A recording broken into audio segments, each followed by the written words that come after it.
Hey everybody, Joseph Rothschild here, aka MBT.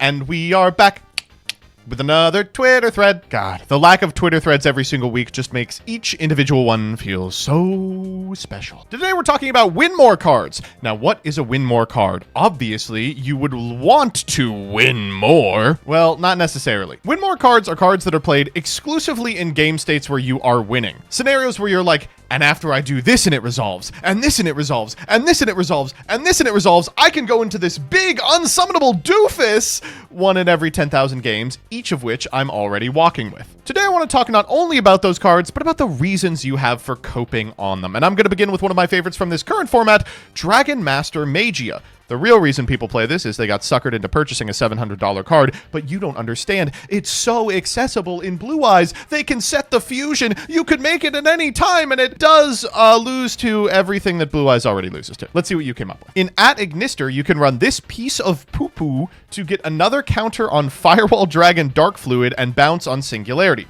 You could also theoretically run Code of the Soul, so after you use 3 negates, you can bounce back Dark Fluid with Firewall, then re-link summon him for 3 more negates. Oh man, just think how good that would be if you were guaranteed to get to the entire Dark Fluid line every turn and somehow your opponent could play through 6 negates but not 9. That's crazy! Kevin has a great one. In Fur Hire Rudic Sprite, if I open Fur Hire and Sprite and everything resolves, I can gigantic summon Click and Echo to get full hand knowledge and then pop it turn 1 to draw 3 off Folgo. That's actually incredibly smart. And I'm sure it happens pretty frequently too. Also, isn't Folgo a 3? Oh, okay, I see. You have to make the Folgo before you resolve the gigantic summon. This is gonna work. It's gonna work. I was on a build of Rescue Ace that went into this bastard, but I had to make Turbulence first, and if I was resolving Turbulence, I was winning.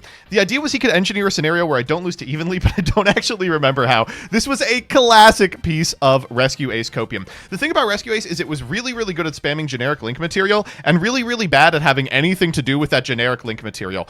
Classically, it played like Proxy F Magician to insulate a Turbulence against an Infinite Impermanence. By the time SP came out, they just pivoted to that. They were on a huge super poly board, but the funniest thing it ever did was climb Neo Tempest Terahertz, so you could send it to Save Worm so that you wouldn't lose to evenly. I will say, this differs from a lot of the cards on this list because it does have a utility, but this in Cyber Dragon, Limiter Removal is one of the greatest win more cards of all time, but you don't understand. In my OTK deck that puts out 10 trillion damage, what if I put out 20 trillion damage? People have been doing this about limiter removal since its first print.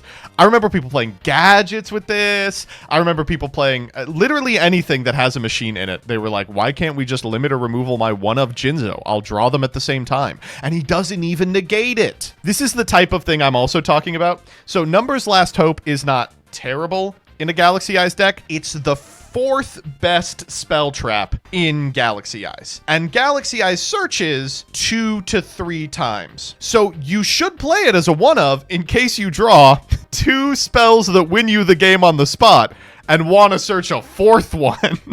There was a moment when you could add more one-ofs to end with a Great Shogun Shien on the field at the end of an Infernoble combo, which was interesting and practical, but made the deck, which already was bricky, even more so, and it also did die to 1 Impermer Droplet. That's a classic example of, like, my combo end board that ends on 9 negates could end on 10 negates if I play 2 more Garnets. Is that going to change the outcome of the duel? No. For a deck that could put out any generic extra deck slop end board piece and main deck floodgate like Dyna or Secret Village or even FTK, Vaylantz original boss monster rarely saw any play, requiring you to play 4 bricks to fusion summon it for a decent effect at best. It's really unfortunate that Vaylantz became a holding facility for all manner of stun and FTKs. Their end bosses are cool, but just totally impractical. That said, everyone I know who played Vaylantz played like one of these stupid guys because they were like, well, I feel kind of bad just like Fossil Dyna Pachycephaloing you. Unfortunately, the greatest Vaylantz card of all time has been banned. I'm of course talking about Cyberstein.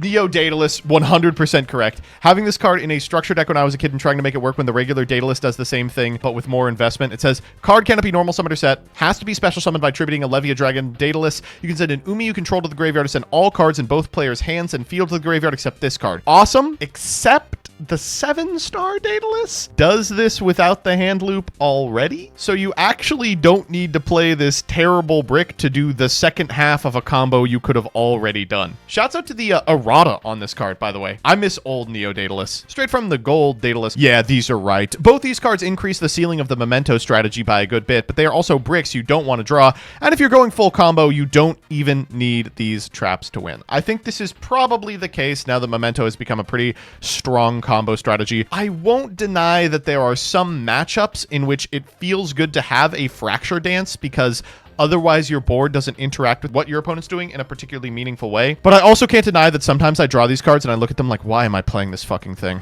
If I stick 2 Dark Lords and my opponent has a full board of vanilla monsters that do nothing, I win the game. This shit's crazy and he looks cool and nice, so maybe they'll just let it resolve. I love the cards that are like, this gets a powerful effect based on how many monsters your opponent has. So rather than trying to equalize the board state and then summon it into a simplified board state, you are incentivized to try and force it early, but that will never happen because cards have text on them. Okay. Oh.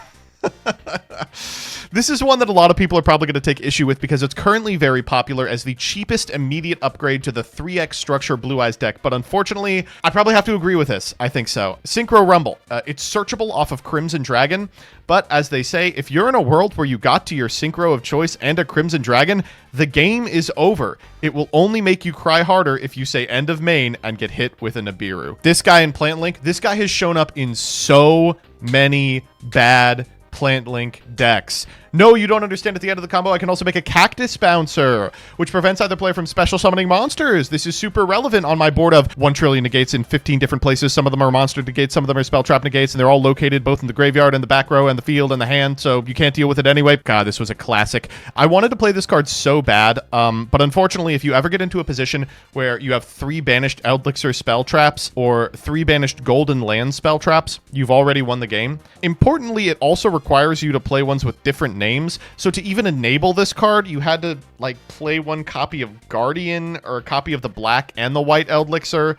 Rough stuff. Those are his golden cocks. Hey, thanks for that post. That was really helpful. All right. Noel posting about Tistina Fork Found in Kitchen, but Tainted is a win more and it's terrible. You can tribute summon this card by tributing 1 face down monster your opponent controls, but if the monster is face down, it's already dealt with. You don't need a kaiju. So funny. It's like, yeah, all of these monsters get benefits from your opponent's monsters being face down. But if you want to set up like a 14-step smashing ground, you can do that as well. That's, you know, don't tell me this. Yes, the link to Vaalmonica monster is unfortunately one of these. Zeb is already an insane boss monster. It's pretty rare you can get her out alongside Zeb. On paper, she reads so good.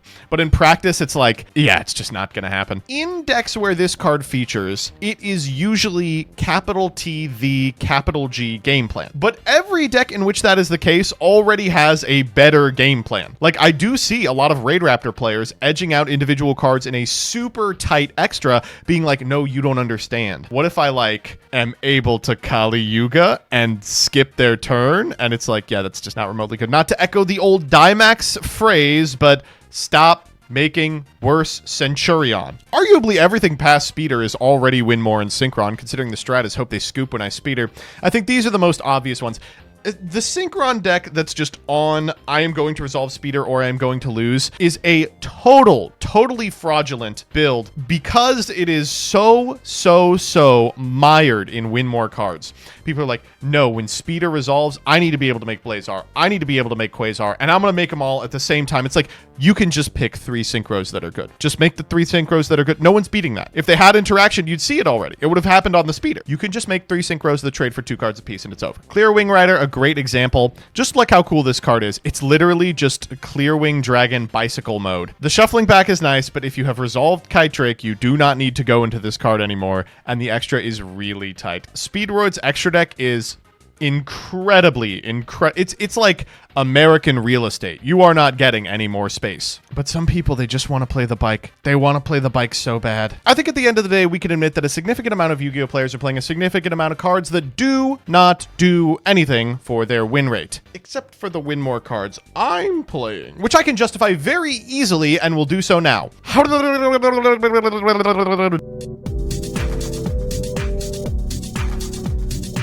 And it also did die to an imperm or a droplet.